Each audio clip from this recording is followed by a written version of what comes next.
This is an audio recording of Bob the Photographer, narrated by Right Here Audio. Chapter 23. Bob forms a resolution. The attack was so sudden and unexpected that Bob had all he could do to hold on with the remaining hand. "Let up!" he cried. "Not much! Off you go, Alden!" "Help! Help!" cried Bob. He attempted to draw back on the platform, but Casco held him fast by the arm, while at the same time trying to push him away from his hold. "What's up?" cried the train hand from the other car.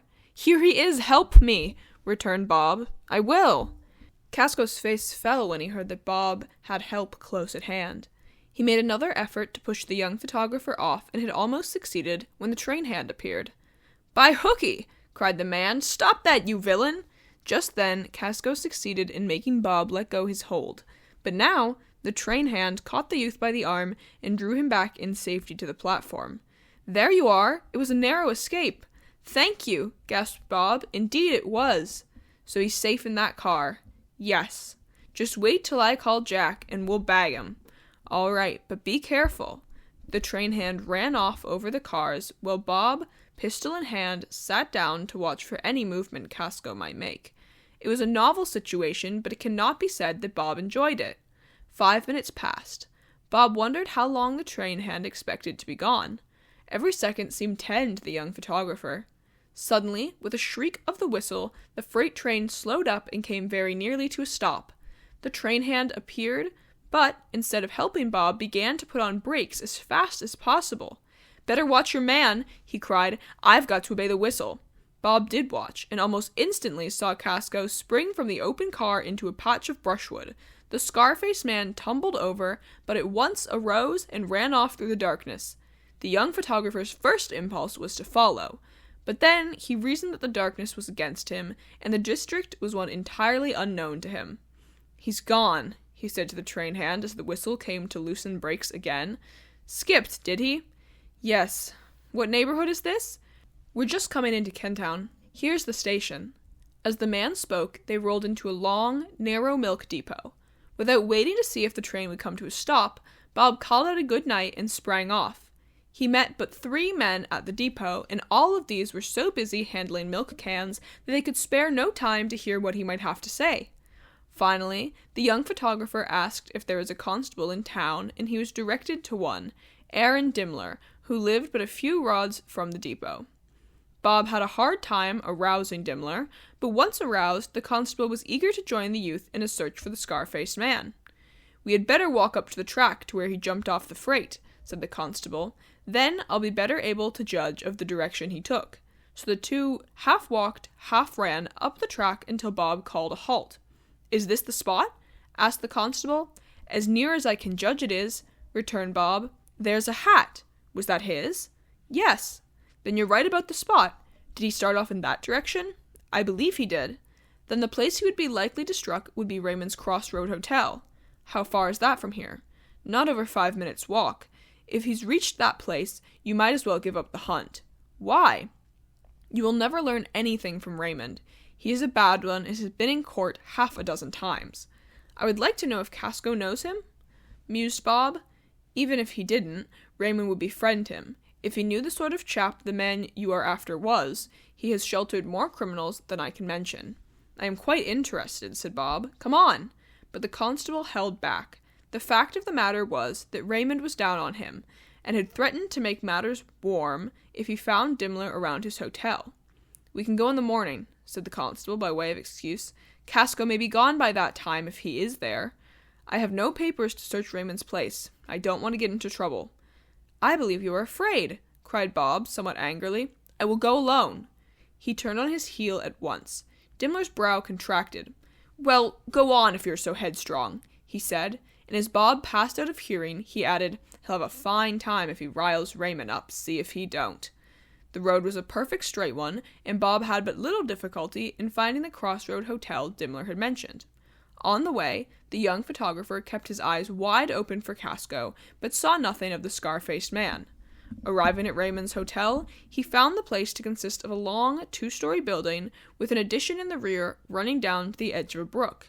A dim lamp, swinging from a post by the stepping block, lit up the exterior of the hotel. A light also shone from the barroom, and sounds of boisterous laughing reached the youth's ear. "They must keep the place wide open all night," thought Bob. "I think I will take a look around before I go in." Having inspected the front part of the hotel, Bob passed around one side and then to the back. Here was situated the kitchen, and, coming close, Bob heard two persons conversing in low tones. One was a man, evidently a stable hand, and the other a woman of all work. "What kept you so long, Ike?" asked the woman of the man, who had evidently just come in.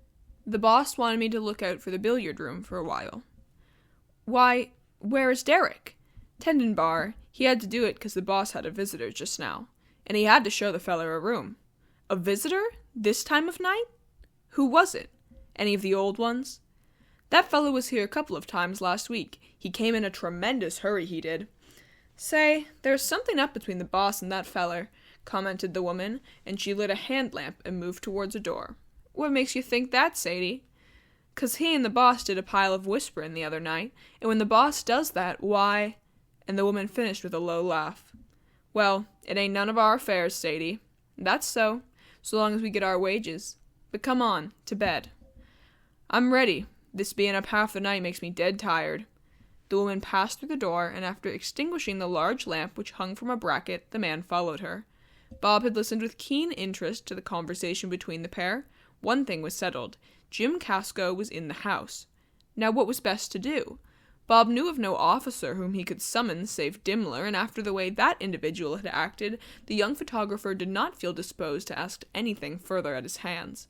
Bob passed back as far as the brook and sat down to think matters over. Several things were quite clear to him. One was that Casco, Barker, and Grogan were in the vicinity for no good purpose.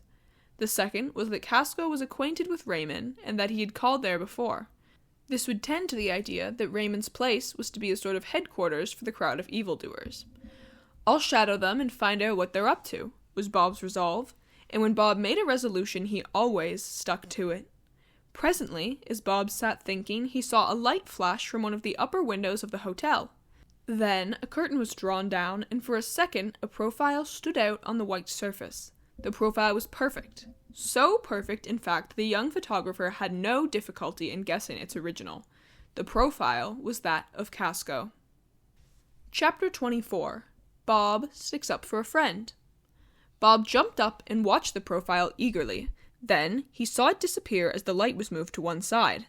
"That was Casco, sure," he said to himself. "And hello, there's somebody else. I wonder who it is." Bob saw that the window of the room was directly over the one-story addition in the rear. He wondered if he could not get up to it and find out what was going on within. Looking around, he espied a short ladder resting against an apple tree. Catching up the ladder, he placed it against the addition and found it just reached the roof above. Making sure that he was not being observed, Bob mounted the ladder silently and then made his way over the roof to where the window was located. As it was a warm night in the summer, both the upper and lower sashes were placed to admit the air, and, by putting his ear close to the lower opening, Bob was able to make out all that was being said within the room. "You are certain the boy didn't follow you?" he heard in a rough voice. "No, I'm not sure, Raymond," came the reply in the tones of Casco. "But though I looked back, I didn't see him." "Humph! He might even this minute be somewhere about this place. Maybe it would be better to take a look around. I took a good look before I came in. He has either gone on to Kentown or farther. I'm satisfied." "Well, it's your fry, not mine," laughed Raymond. "You must have had a hard time with him." "I did. That boy is a wizard for being able to slip away when you least expect it. Do you suppose the others will follow you here?" "I yelled at them to do so when I sprang on the freight train. They will if they heard me." "It's about time that deal went through." "I agree with you, Raymond, but the trouble has been that we could not strike the right man to help us." "Won't Watson do it?" "No, I sounded him, but he is too honest, even for big money." At that moment, the wind flapped the curtain, and Bob could not hear the immediate conversation which followed. "What?" he heard Casco explain a minute later. "You are sure it is he?" "Certainly, he signed the register." "And he is in the house now?" "Yes." "I would like to get square with him," muttered the scar-faced man savagely. "He is the chief cause of all my troubles." "We don't want any trouble here," replied Raymond. Unless what, Raymond?" "Unless there's money in it." He must have some money. He said he had been on a collecting tour. Then you may depend on it he has boodle. This district used to pan out several thousands of dollars. But how will you do the job? You have a key to his room, I suppose? Of course, it's number 12. I have here a bottle of chloroform. I will put some on a handkerchief and steal in and chloroform him. Then we can make up our minds what to do next. The two men left the room, closing the door after them. Bob drew a long breath. He had actually overheard a plot against one of the guests of the hotel, and the young photographer was compelled to shiver at the thought. His duty was plain. No matter what the risk, he must warn the intended victim of the plot against him. Bob wondered who the person could be. Evidently, it was somebody with whom Casco was well acquainted. Without hesitation, Bob pushed aside the curtain and sprang through the window. The light was still burning, and at a glance, the young photographer saw the apartment was an unoccupied bedroom. Listening at the door to make sure that the two had really gone below, Bob, a second later, glided into the semi-dark hallway. The room in which the conversation had been held was number 47. Following this came number 45, and the youth had no trouble in tracing the numbers until he came to number 13, opposite to which was number 12. Bob listened at the door and fancied he heard the breathing of a sleeper within. He tapped lightly, and then a little harder. "Who's there?" came in a hurried voice, accompanied by a creaking of a bed. "Open the door, quick!" cried Bob through the keyhole. "What's the matter? House afire?" exclaimed the occupant of the room, as he bounced up and unlocked the door. "No, but Frank Lands!" "What? Bob, is that really you?" And the young man held out his hand. But ain't I glad I overheard that talk!" burst out Bob feveredly. "What talk? Lock the door and I'll tell you, but you must speak in a whisper."